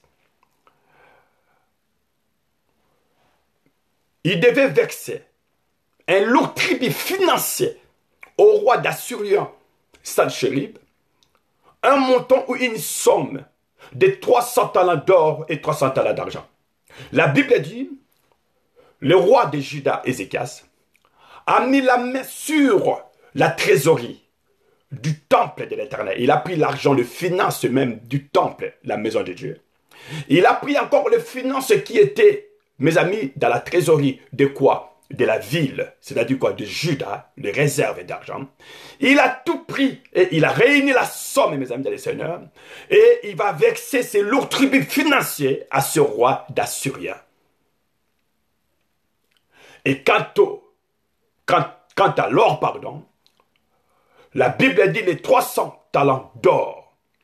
Le roi, il va encore prendre de l'or dans la ville, prendre même de l'or qui était sur les portes et les linteaux du temple, l'or qui était dans la maison de l'Éternel, et l'or qui était dans la ville. Il va prendre tout et envoyer ou donner, payer, mes amis des seigneurs, à ce roi d'Assyrie, mes amis des seigneurs, Sanchérib. En échange, laissez-nous tranquilles. Mes amis, qui vous dit qu'on paye le diable? Je vois des gens, j'attends des gens qui vont chez les marabouts, qui payent des lourds tributs en échange pour qu'on protège sa famille. Il y a des gens qui payent des sacrifices en échange pour que leurs enfants soient intelligents. Il y a des gens qui payent des lourds tributs d'une manière à une autre pour que son mariage soit protégé et gardé. Nous payons d'une manière à une autre, mes amis, des lourds tributs à l'adversaire pour en retour, en échange, qu'il nous laisse tranquilles, ou qu'on profite, ou qu'on bénéficie, mes amis dans le Seigneur, ou qu'on jouisse tout simplement de ces bonheurs que nous sommes déjà habitués avec. Et le roi de Juda a payé, mes amis dans le Seigneur. C'est-à-dire, Juda est devenu pauvre. Juda n'avait plus de matière première. Il n'avait plus de l'or. Tout ce qui était de l'or était parti. Même l'or qui était dans la maison de l'Éternel. Mes amis, sur les spiritualités, s'en vont. Sur l'arche de l'Éternel, s'en vont. C'est-à-dire tout ce qui est spirituel, l'adoration, la louange. C'est ça ce qui est l'or. L'or, mes amis. La louange, l'adoration, la sainteté, la fidélité, l'obéissance, l'intégrité, le culte raisonnable, agréable à Dieu. Tout ce qui est dans le temple, le roi s'empare. Le roi, mes amis, les seigneurs, il le prend. On lui donna tout ce qui était de l'or à l'intérieur du temple, dans les linteaux et de la porte. La parole, la prière. C'est de l'or. Tout ce qui était dans le temple, comme l'or, on lui paya le roi d'Assyrien. Et tout ce qui était finance, l'argent, vous voyez combien beaucoup de nous sont pauvres. Nous payons tellement le diable d'une manière à une autre. En échange parce que nous voulons seulement réussir dans la vie. Parce que nous voulons être bien dans notre vie. Bien-aimé, qui vous dit qu'on peut négocier avec le diable? Qui vous dit qu'on peut se compromettre avec le diable? Qui vous dit qu'on peut passer le temps à discuter, à s'échanger avec lui? On ne négocie jamais avec le diable. Un ennemi qui a décidé, mes amis, de vous achever, rien ne peut l'arrêter et l'empêcher d'atteindre son but ou son objectif. C'est que Ézéchias oubliait que rien ne pouvait arrêter le roi Sanchérib parce qu'il était déterminé de railler tout Juda. Je veux que vous compreniez, mes amis dans le Seigneur, ces choses-là. Je vous avais dit au début, ces messages a beaucoup de révélations, quand même que nous n'allons pas finir aujourd'hui. Mais j'essaie seulement de donner tout ce qu'on peut parler. Je sais qu'on ne va pas finir, mais on va essayer de donner quelque chose. C'est ce qu'on essaye. Les stratégies du diable. Le diable a des stratégies, le diable. La Bible dit, il se déguise à l'ange de la lumière. Cependant, il n'est pas la lumière. Regardez, il a accepté le marché. Maintenant, nous allons voir. Le diable a accepté le marché. Sanchérib, le roi d'Assyrien, il a accepté le marché. En échange, Ézéchias dit, laissez-nous tranquilles. Laissez-nous en paix. Ézéchias a payé. Juda a payé. Alors, mes amis, c'est vraiment merveilleux. C'est merveilleux. C'est très merveilleux. Ce que je ne comprends pas, on lui a payé de l'or. On lui a payé 300 talents d'argent. Mais c'est comme si cela ne lui suffisait pas. Hein. C'est comme si ça ne lui suffisait pas du tout, mes amis. Vous allez voir, quand vous lisez les Écritures, on dit que les portes et les piliers du temple furent même dépouillés, mes amis dans le Seigneur. Dépouillés, mes amis, de la couche d'or. La couche d'or ou les couches d'or qui décoraient, mes amis dans le Seigneur, les temples et les portes, les piliers du temple qui étaient décorés par des couches d'or. Ces couches d'or-là qui décoraient le pilier du temple et les portes du temple furent dépouillées. C'est comme si les 300 talents d'or et les 300 talents d'argent qu'on lui avait versés, payés, mes amis le Seigneur, comme une lourde tribut financière, ne lui suffisait pas. Il a fallu qu'on lui donne encore plus. Alors, cela a fait qu'il a fallu qu'on aille encore chercher les couches d'or, mes amis, qui étaient dans le pilier, qui étaient dans les poteaux, qui étaient dans le porte et dans les laitons. Mes amis dans le Seigneur, on va retirer tout ce qui était de l'or qu'on avait décoré. Mes amis dans le Seigneur, voyez, Satan ne veut te laisser à rien du tout. Il veut te sucer et te dépouiller tout ce que vous avez. Mes amis, c'est pas aujourd'hui. Je suis venu dire à quelqu'un, vous allez me dire, sans effet, non, il ne s'agit pas de sans effet. Mes amis, nous avons le deux sur la terre. La Bible dit, le malheur atteint souvent les justes, mais l'Éternel en délivrera toujours. Je disais, préparez-vous au combat. Tôt ou tard, ce moment-là arrivera. Vous savez, quand on dit que dans le mariage, on devient un avec nos épouses, un avec nos époux, on devient une seule chair selon la mathématique et le calcul de Dieu. Voyez, mais lors de l'engagement, quand chacun de nous s'engage à la responsabilité, quand on nous donne la parole, je m'engage de vous aimer, de vous chérir, de vous supporter, de patienter, de partager, de vous aimer, de vous garder, de vous pardonner, de ne pas te faire du mal. Bien aimé, souvent, on dit dans le bonheur, comme dans le pur, dans la pauvreté, comme dans l'abondance, dans l'hôpital, comme dans la joie, dans la tristesse, etc. Jusqu'à ce que la mort nous sépare. Bien aimé, vous savez, on le dit souvent comme ça. Mais quand le moment-là arrive, mes amis, c'est là que on arrive à comprendre. Ceux qui ont déjà vécu cela, et ils le savent, et ils peuvent nous l'expliquer. Mes chers amis dans le Seigneur, le combat est réel. Et ce combat est spirituel. Je ne suis pas venu te faire peur. Je sais que celui qui est en nous est plus grand que celui qui est dans ce monde. C'est pour ça, avant-hier, je vous ai parlé de la prière. La prière, qu'est-ce qu'elle est donc? Franchement, pendant que je parle, je me demande qu'est-ce que je vais encore vous dire. Parce qu'il y en a tellement beaucoup qui traversent, qui véhiculent mon esprit. Mais en même temps, je médite et je suis en train de dire, On ne peut pas changer le cerveau. Je ne peux pas prendre mon cerveau pour vous le donner. Je ne peux pas prendre ce qui est à moi pour vous le donner. Mais des fois, on se dit, est-ce que ces choses-là, mes amis les comprennent? Est-ce qu'il y a des gens qui comprennent ces choses-là? Si nous les comprenons, alors que faisons-nous? Souvent, on est dans la distraction. Nous sommes là en train de nous haïr, de nous faire la guerre entre nous. Le diable nous distrait alors que le combat est là.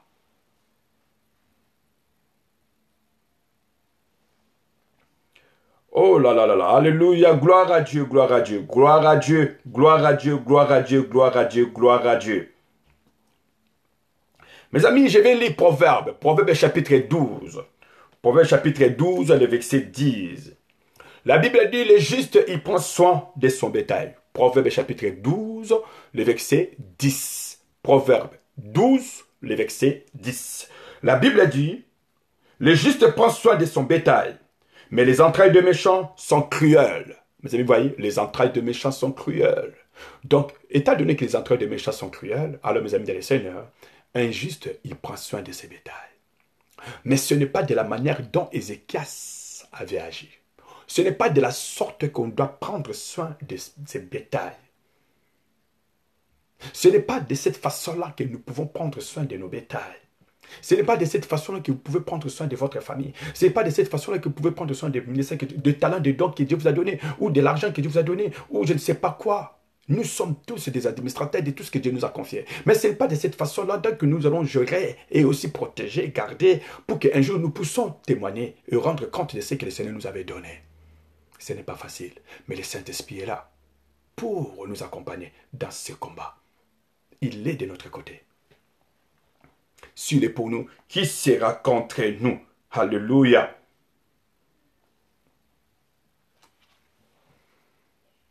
Vous savez, quand tu te rends chez un marabout, tu te rends chez un sorcier, un féticheur, mes amis de Seigneur, il va vous dire que vous êtes malade. Bon, on va faire ceci, on va faire cela, on va faire patati patata. En échange, vous allez donner ça. Comme ça, vous allez retrouver votre guérison. Vous allez retrouver votre santé. Mes amis, ce ne sera pas la vraie santé que Satan va vous remettre ou vous redonner.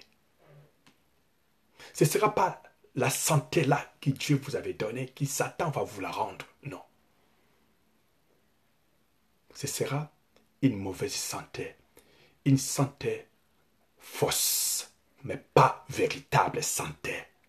Parce que l'excellence et le parfait viennent de Dieu. Quand on va chez le diable pour que le diable nous rassure, nous donne quelque chose, bien aimé, il nous donne toujours les faux. Les faux. Regardez le roi d'Assyrie, Sanchérib. Ézéchias lui demandait la paix, la tranquillité. Il dit, laisse-nous la paix. Le roi acceptant de leur laisser la paix et de leur laisser vivre avec cette paix-là.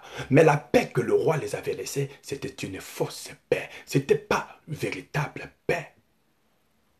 Une paix momentanée. Une paix d'une courte durée, mes amis dans le Seigneur. La paix d'une courte durée. Ce n'était pas une paix éternelle. Ce n'était pas une joie éternelle. C'est comme si tu vas demander un mariage au diable. Il va te donner un mariage en échange de tout ce que lui va te réclamer. D'accord. Tu sors, tu dis que ça y est, c'est bon, je vais me marier. Tu vas te marier. Est-ce que tu as pensé aux conséquences? Tu as demandé un enfant, tu vas voir le diable. Il te donne un enfant. D'accord. Est-ce que tu as pensé aux conséquences? Ce qui arrivera à la suite. N'oubliez pas que la Bible dit, c'est la bénédiction de l'Éternel qui enrichit ou qui nous enrichisse. Et cela ne se fait sur aucun chagrin. Qu'il revient à Dieu que nous a mis dans le Seigneur. L'excellence et le parfait vient de Dieu. Il n'y a pas de chagrin, il n'y a pas de douleur. C'est tellement magnifique ce que Dieu nous donne. Ce n'est pas des cadeaux ou des bénédictions empoisonnées. Mais le diable, quand il vous offre une bénédiction, soi-disant entre guillemets, mais une mauvaise et fausse bénédiction, si vous mettez des fausses bénédictions, mes amis dans le Seigneur, il nous fait croire que non, c'est une bonne, excellente bénédiction parfaite, alors que c'est des fausses, c'est des copies. Mes amis, ce n'est pas des originaux des bénédictions. C'est pour ça que vous allez voir, ce sera que pour une courte durée. Après, ce sera le cauchemar. Ce sera, mes amis dans le Seigneur, la tristesse, le pleur.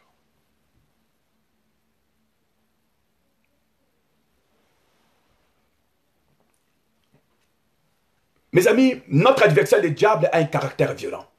Par là, vous voyez et vous comprenez que le roi d'Assyrie était cruel. Le roi d'Assyrie pratiquait, avait un pouvoir satanique, mes amis, dans les seigneurs de Nisron. Et puis, les rois d'Assyrie, mes amis, dans les seigneurs, c'était un roi violent. Moi, j'ai marqué un roi violent, un roi sauvage, et qui ne peut être, mes amis, dans les seigneurs, quelqu'un de domestiqué. Quelqu'un, mes amis, dans les seigneurs, non, il n'était pas comme ça. Il était un roi sans pitié. Qui vous dit que Satan peut avoir pitié de vous? Quand tu pleures, tu as besoin d'un enfant. Qui vous dit que Satan se réjouit? Est-ce que Satan peut se réjouir de te donner un enfant? Est-ce que Satan peut se réjouir de te donner ce que toi tu veux? Quand tu vas là-bas pour le voir, quand tu vas là-bas pour le consulter par rapport à ta situation, que tu fais que ça change. Qui vous dit que Satan va faire mieux? On a toujours dit que tout ce qui brille n'est pas l'or. Il se dégage à l'âge de la lumière. C'est comme si quelqu'un de gentil, mais Satan n'est pas gentil. Satan, il est violent, il est sauvage, mes amis des seigneurs. On dit que non, c'est l'accusateur, c'est le menteur, mes amis. Le diable, c'est un menteur. On avait lu ça avec vous. On l'appelle le père des mensonges, mes amis. On l'appelle le père des mensonges, mes amis. Le diable, on l'appelle le père des mensonges. Vous voyez, le roi d'Assyrie contre le roi de Juda. Le roi de Juda. Ne doutez jamais, mes amis, de la puissance, de la force, mes amis, et de quoi que le roi d'Assyrie était capable d'exécuter ou de causer comme dégâts ou comme catastrophe dans sa vie et dans son royaume de Juda. Et le roi de Juda, il va trouver un accord, un marché. Il va proposer un marché. Comme je vous ai dit, 300 talents d'or, d'argent, 300 talents d'or et 300 talents d'argent. Et jusqu'au point, on va dépouiller les colonnes, les piliers, les portes, les linteaux du temple, mes amis. Des couches d'or qui décoraient les piliers, les poteaux, les portes, mes amis, les linteaux. Tout ce qui décorait le temple de l'Éternel, l'or là, mes amis, qui décorait, mes amis, on va dépouiller ça. Cette couche d'or qui décorait le temple, qui décorait le pilier du temple. C'est comme si les 300 talents d'or et d'argent ne lui suffisaient pas, mes amis. Est-ce que toi, tu peux payer le diable? Combien tu peux payer? Qui vous dit qu'il est pauvre, le diable? Est-ce que le diable, qu'est-ce que tu vas lui payer? Qui va lui apaiser le cœur pour te laisser tranquille? Est-ce que vous pensez que Satan a besoin de ton argent? Vous pensez que Satan a besoin, je ne sais pas de quoi que tu peux nous proposer? Mais Satan n'a pas besoin de tout ça. Tout ce que Satan veut est que toi, parce que c'est toi qui le dérange. Il n'a pas besoin de tout ce que tu lui proposes. Je ne comprends rien. Quand on essaie de négocier avec lui, quand on va auprès de lui pour le consulter, pour avoir l'option, même aujourd'hui, même dans les milieux ecclésiastiques, même dans les milieux de nos congrégations, nos églises, nos ensembles, il y a aujourd'hui de la magie. Il y a des franc-maçonnismes, même des seigneurs. Beaucoup de nous sont devenus franc-maçonniques. Beaucoup de nous ont des pratiques. La gloire. Ce n'est plus pour le salut des âmes, mes amis.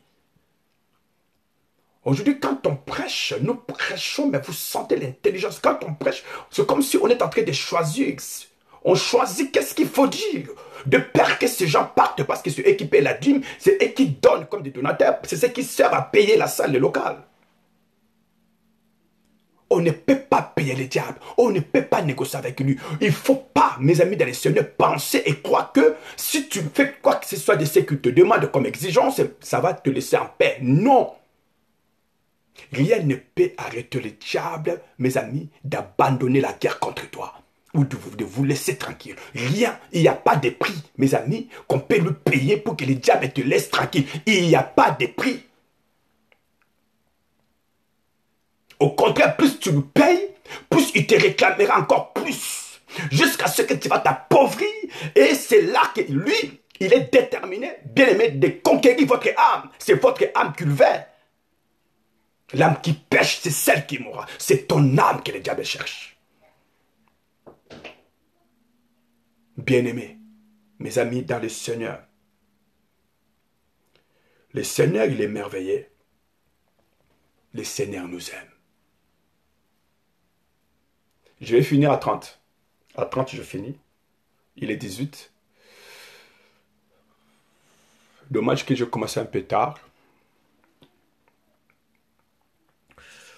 parce que je dois aussi m'occuper d'autres choses dans la famille. Mes amis, quand Dieu va permettre, nous allons essayer de y revenir peut-être plus tard, c'est-à-dire pas aujourd'hui, peut-être une autre fois ou la prochaine fois. Bon, puisqu'il nous reste 12 minutes, bon, je vais essayer de parler quelque chose, s'il vous plaît. Notre ennemi, le diable, a un caractère violent. Il a un caractère très sauvage. Notre ennemi, le diable, mes amis dans le Seigneur, il est un voleur, il est un meurtrier, il est un, mes amis, destructeur. Satan, c'est un voleur. Satan, c'est un meurtrier. Satan, c'est un destructeur, mes amis. Rien ne peut lui arrêter, lui retenir, lui empêcher ou lui calmer, mes amis, lui maîtriser pour te laisser en paix ou te laisser évoluer, prospérer, avancer comme Dieu veut de toi.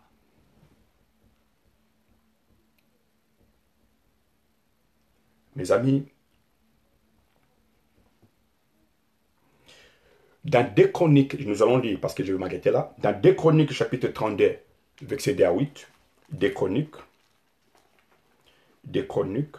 oui, verset 2 Chroniques 32, 2 à 8. 2 Chroniques 32, 2 à 8. J'ai lu la parole du Seigneur. Ézéchias, voyant que Sanchérib était venu et qui s'est proposé d'attaquer Jérusalem, tel conseil avec ses chefs et ses hommes voyants, afin de boucher les sources d'eau qui étaient hors de la ville, et ils firent de son avis. Une foule de gens se rassemblèrent, et ils bouchèrent toutes les sources et les ruisseaux qui coulent au milieu de la contrée. Pourquoi, disait-il, le roi d'Assyrie trouverait-il à l'air arrivé des eaux en abondance? 5. Ézéchias prit courage. Il reconstruisit la muraille qui était en ruine et l'éleva jusqu'au tour, battu un autre mis en dehors, fortifia Milo dans la cité de David et prépara une quantité d'armes et des boucliers. Il donna des chefs militaires au peuple et les réunit auprès de lui sur la place de la porte de la ville. S'adressa à leur cœur et dit: fortifiez-vous et ayez du courage.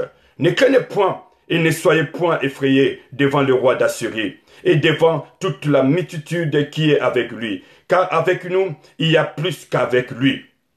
Verset 8. Avec lui est un brin de chair, et avec nous l'Éternel est notre Dieu, qui nous aidera et qui combattra pour nous. Le peuple eut confiance dans les paroles d'Ézéchias, roi de Juda. Après cela, Sanchérib, roi d'Assyrie, envoya ses serviteurs à Jérusalem. Mes amis, au fait, ce passage de 2 Chroniques, chapitre 32, de versets 2 à 8, c'est un passage qui nous démontre que Ézéchias est arrivé à la raison. Donc là, il s'est ressaisi. Il dit, mais comment je pouvais être aussi idiot et bête à ce point-là? Comment je pouvais manquer vraiment la réflexion et l'intelligence? Comment est-ce que j'ai été vraiment aussi irréfléchi de la sorte? C'est pas possible. Donc Ézéchias s'est rendu compte que, mais avec tout ce que j'ai donné, mais ce monsieur, il n'a pas toujours envie de nous laisser tranquilles.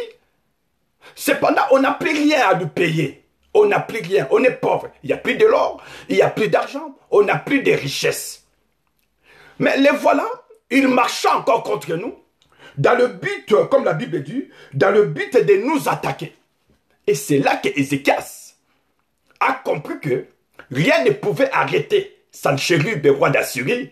Donc, il a fallu maintenant se confier à l'Éternel et aussi mettre en place, mes amis, des tactiques, mettre en place, mes amis, des armes, mettre en place, mes amis, un plan stratégique de combat pour résister l'adversaire.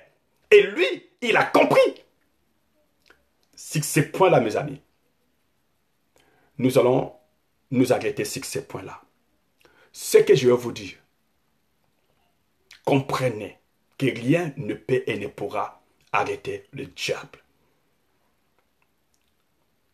Si vous comprenez ces choses, vous ne serez plus celui-ci ou celle qui va courir derrière les marabouts, les féticheurs. La Bible dit malheur aux nations qui descendent en Égypte pour chercher les secours. Rien ne peut empêcher. On ne peut compromettre. On ne peut négocier avec le diable. Le diable, je vous ai dit, c'est un destructeur. C'est un violent. C'est un voleur. Mes amis, c'est un meurtrier. Il est sauvage. Il est violent. C'est un menteur. À tout prix, mes amis de Seigneur, que vous pouvez lui verser comme tribut lourd financier, rien ne va lui empêcher. Rien ne va calmer le jeu. Mais là, on a vu, malgré tout ce que Judas avait fait, malgré tout ce que Judas avait payé comme 300 talents d'or et d'argent, jusqu'au point de dépouiller les couches d'or qui décoraient bien les piliers, les poteaux, les portes, mes amis, du temple, malgré ça. Mais le roi d'Assur n'a pas laissé l'affaire. Mes amis, s'il vous plaît, ne vous détrompez jamais. Ne commettez pas cette erreur, cette bêtise, mes amis, de penser ou de croire qu'on peut négocier avec le diable. On peut calmer cette situation chez les marabouts, les féticheurs. Le diable ne peut jamais chasser un démon. Mes amis dans le Seigneur, vous savez, le diable c'est un menteur. Tout ce qu'il nous propose en échange, ce ne sont que des copies, ce ne sont que des faux, pas des originaux. L'excellence et le parfait vient de Dieu. Quand Ézéchias a compris ces choses, il a compris et il a tout de suite compris que rien ne pouvait arrêter, rien ne pouvait empêcher, rien ne pouvait maîtriser et calmer les jets. Mes amis dans le Seigneur, il a compris que le roi Sanchérib d'Assyrien était menteur. Il était déterminé de détruire Jérusalem, de détruire Juda. Et c'est là que Ézéchias, il va tenir une conférence. Il va tenir, mes amis, la réunion. Et avec les anciens, avec l'armée, il va constituer l'armée, il va former l'armée, il va motiver l'armée, il va encourager l'armée, il va réunir les munitions, les armes, mes amis, il va construire même le muraille, 2 murailles, mes amis, dans les seigneurs. La Bible dit 2 grands tours. Ça, on en parlera après. Le moyen de défense. Alors, je vais dire à quelqu'un, si ce point, nous allons le développer plus tard ou à la prochaine, notre rendez-vous. Si Dieu va nous prêter la vie. Mais pour aujourd'hui, mes amis, là, les Seigneurs, sache que rien ne peut arrêter le diable. Rien ne peut arrêter ton ennemi. Si ton ennemi, il veut plus de ta tête, si celui qui te combat ne veut plus voir ta tête, ce qui lui agace, ce qui lui met mal à l'aise, ce qui lui dérange, c'est de voir ta tête. Vous pouvez lui payer tout. Vous pouvez lui donner tout. Vous n'avez pas remarqué en Afrique. Bien aimé, en Afrique, quand quelqu'un est sorcier, même quand tu lui achètes la voiture, même si tu achètes une maison pour ta tante, quand elle est sorcière, c'est là qu'elle va encore réfléchir. Elle va dire ça. Mais si elle m'a acheté, il m'a acheté ou elle m'a acheté la voiture ou la maison, c'est qu'il en a beaucoup. Il va encore te demander. Le jour où tu ne vas pas le faire, mais c'est ta tête qu'il veut. Donc le diable, il agit pareil, mes amis dans le Seigneur. Tout ce qu'on peut donner, tout ce qu'on peut faire, le diable, il est déterminé. C'est ta tête qu'il veut, c'est ton âme qu'il veut, c'est ta vie qu'il veut. Il ne veut plus te voir prier. Même si tu ne pries plus. Vous savez, il y a des gens qui ne prient plus. Il y a des gens qui ne se rendent plus à l'église. Il y a des gens qui n'obéissent plus à la parole de Dieu. Il y a des gens qui marchent comme des païens. Mais malgré, ils ont abandonné Dieu. Mais l'état donné que Satan le voit toujours en vie, même le païen là, mesdames et Seigneur, Satan aussi les haïsse et les déteste. Même les hommes sans Christ, souvent on dit que non, eux aussi sont entre la main du diable. D'accord, mais même eux, ils dérangent les parce que Dieu a un plan aussi pour eux. Alors si même ceux qui n'ont pas le Seigneur, Satan les combat, le païen là, Satan les combat et les cherche. La grâce, la miséricorde de Dieu, c'est ce qui les protège seulement. Hein? Vous voyez mes amis des Seigneurs, à combien plus forte raison toi et moi, qui ayons, je vais dire, l'identité, les caractéristiques d'Ézéchias. Parce que nous avons balayé les statues. Nous avons brisé et balayé et détruit les statues, les idoles. Nous avons tout renversé. Nous avons nettoyé l'intérieur de nous. Vous voyez, notre corps est le temple de Dieu. Nous avons compris que notre temple, c'est pour la gloire de Dieu. L'Esprit de Dieu habite en nous. On ne détruit pas le temple. On n'a pas des idoles, on n'a pas des statues, on n'a pas quelque chose de semblable. Dieu est notre unique et véritable Dieu. La Bible dit, Ézéchias se confia, il mettait sa confiance à l'Éternel. Mes amis dans le Seigneur, avant lui et après lui, il n'y avait pas un autre roi, on dit semblable à lui. Mais quel témoignage, mes amis. Quel témoignage. Est-ce que Dieu te témoigne? Mes amis, tu sais, quand tu crains Dieu, quand tu avances, quand tu évolues, parce que Dieu bénit la maison de l'homme juste. Dieu va te bénir des bétails. On avait dit ça. Hein? Dieu bénit Abraham des bétails en or et en argent. Mes amis, vous voyez 3 sortes de bénédictions. Mais quand Dieu te comble de toutes ces bénédictions-là, qui vous dit que Satan va vous laisser tranquille? Mais il est jaloux. Quand tu pries, tu aimes Dieu, tu crains Dieu. Dieu fortifie ton royaume. Dieu fortifie et il bénit ta vie. Qui vous dit que Satan, le méchant de votre vie, les ennemis de votre avancée, de votre destin, peuvent jouir et se réjouir, bien aimé, de te regarder entrer, de sourire, d'être content ou de profiter au maximum, mes amis, de ces bénédictions. Ah non. C'est pour ça que je dis à quelqu'un, veillez et priez. Veillez et priez, s'il vous plaît. Toi qui sors et quand tu rentres à la maison, c'est la télé, c'est le téléphone. Tu manges, tu bois, après tu dors, tu sors, tu penses que la vie est belle. La vie est belle quand on a le Seigneur. La vie est belle quand on veille et on prie. La vie est belle quand on combat. La vie est belle quand on est conscient qu'il y a un combat. Donc, ce combat engage moi. Ce combat m'engage, me concerne. Pour tes enfants, pour ta femme, pour ton mariage, pour ton mari, pour ton église, pour ton ministère, pour tous les talents, capacités dont Dieu t'a donné. Tu penses que c'est facile? C'est toi qui s'est arrivé, mes amis. Pour tout déstabiliser, c'est toi. Même si aujourd'hui les choses vont bien, mais reste toujours vigilant. Restez toujours debout. Veillez et priez. Que le Seigneur vous bénisse. Je vais prier, mes amis. Je reviendrai vers vous quand Dieu va permettre. Nous y reviendrons sur ce grand thème. C'est un grand thème. Aujourd'hui, c'est la première partie, mes amis et le Seigneur. Le roi d'Assyrie contre le roi de Juda. Nous sommes le mange de ce roi. Le roi de Juda, c'est toi, c'est moi.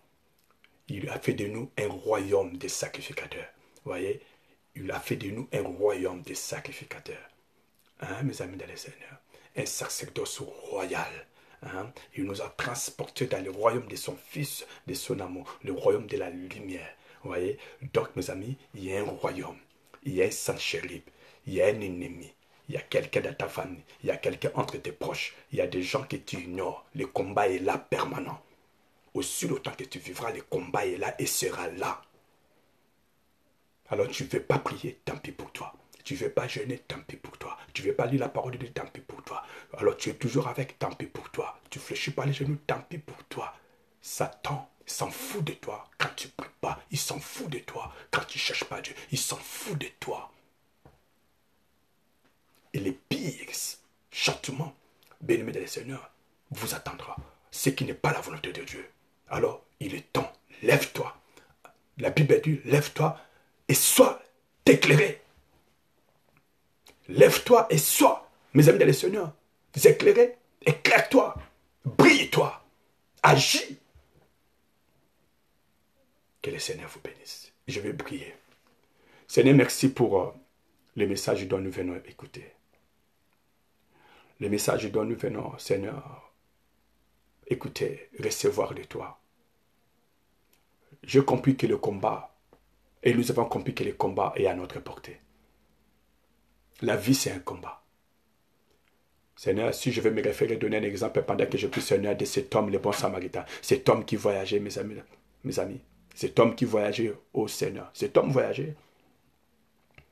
Mais la Bible a dit au milieu de son voyage, c'est là que le brigand était débarqué. Ils ont dépouillé cet homme. Ils ont violenté cet homme. Ils l'ont laissé en demi-mort. Peut-être aujourd'hui, Seigneur, nous, les choses vont bien. Nous sommes en bonne santé. Personne n'est en demi-mort. Peut-être que d'autres aussi sont en demi-mort. Oh Dieu. Mais nous devons prendre conscience que ce combat est réel. C'est maintenant ou jamais. Alors Seigneur, s'il te plaît, j'ai mon frère, ma soeur, tous ensemble, on a besoin de toi. Parce que la Bible dit avec toi, nous ferons des exploits. Ne nous abandonne pas, Seigneur. Ne nous délaisse pas, Seigneur. Sois là avec nous. Avance avec nous. Marche avec nous. Combat à notre place comme tu avais combattu avec David, Seigneur. Tu étais avec lui. Et Goliath, malgré sa taille, ces jours-là, tu lui avais donné la victoire. Et Israël, Seigneur Dieu, te chanter, te célébrer, te louer, te glorifier. Ce soir, Adonai, qu'on soit des hommes et des femmes qui savent veiller, qui savent prier. Les frères, les sœurs qui ont compris qu'on ne peut pas négocier avec le diable.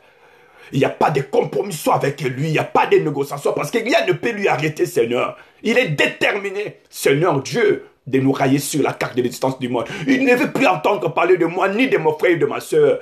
Il ne veut pas, Seigneur, il ne veut pas nous voir sourire, il ne veut pas nous voir trouver joyeux, Seigneur. Oh, il ne veut pas voir nos enfants avancer, réussir, Seigneur. Il est là pour nous foutre de la merde, pour nous pourrir la vie. J'ai besoin de toi, mon Dieu.